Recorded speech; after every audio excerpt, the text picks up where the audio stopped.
This is the session dedicated to marriage in ancient Rome, or the rite of confarreatio.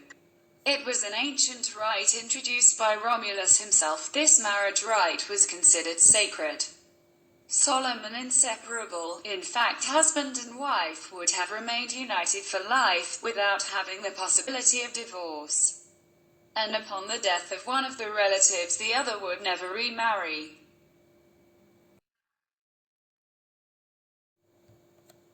The bride's hairstyle was very interesting. The comb is called ornatrix, styled the bride's hair as usual for the occasion, with the elaborate hairstyle of the sex crimes. At the top left you can see a bas-relief found from the 1st century BC, found in a plaque on the Appia Antica.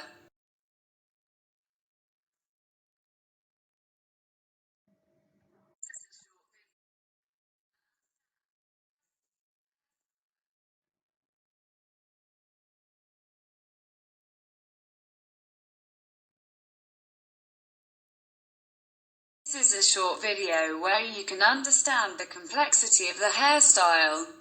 Two very important religious figures also took part in the rite: the augur and the Pontiff Maximum. The first, of Etruscan origin, wore a purple tunic and scrutinized the will of the gods both in the entrails of animals and in the flight of birds. In the video you can see the rite of the consecration of the place of marriage with the layout of the tempium and then the scrutiny of the flight of birds to look for good wishes. And the pontiff who actually blesses the union of the spouses.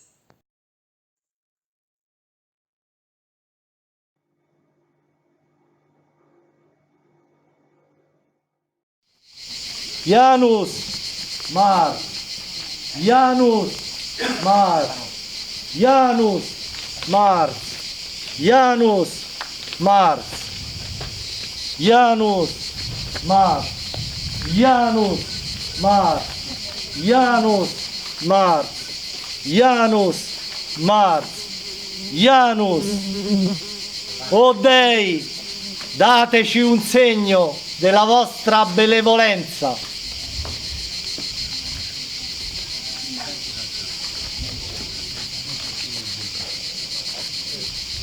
Pontifex, gli dei hanno espresso il volere favorevole. Felice giorno, ringraziamo gli dei immortali per averci mandato questo fausto vaticinio.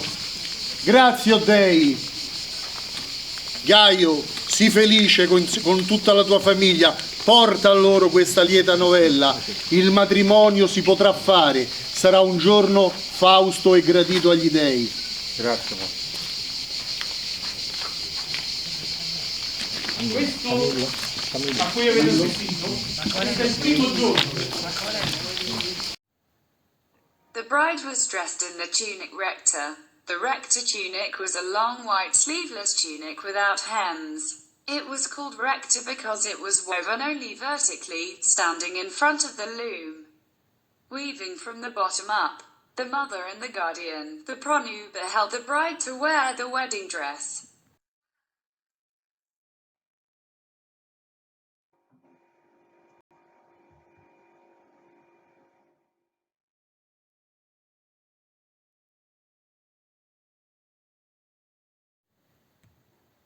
The culmination of the rite was that of the union of the hands of the spouses, which in fact sanctioned the spiritual and administrative bond of the new union.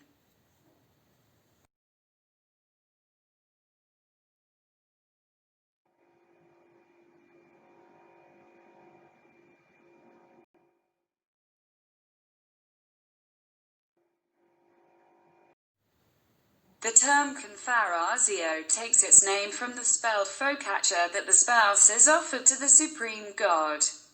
The consummation of the focaccia together was a symbol of married life and favored harmony and unity and affection.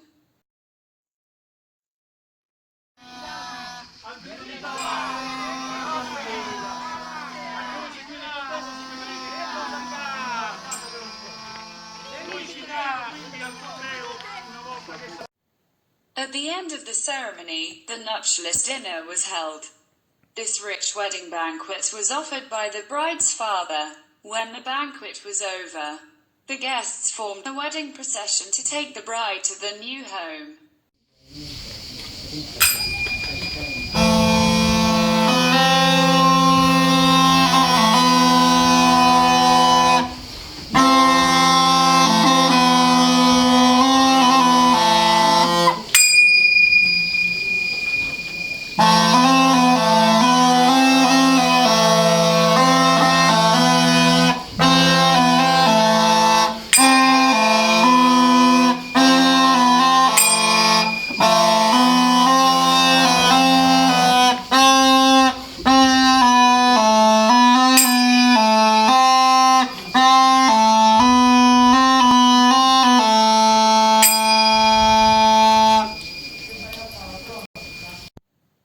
It was customary for brides, who arrived at the threshold of their husband's house before entering, as a good omen for a chaste life, to adorn the doors with woolen bandages. Hence the expression, con lenivi bandages, and anoint them with oil.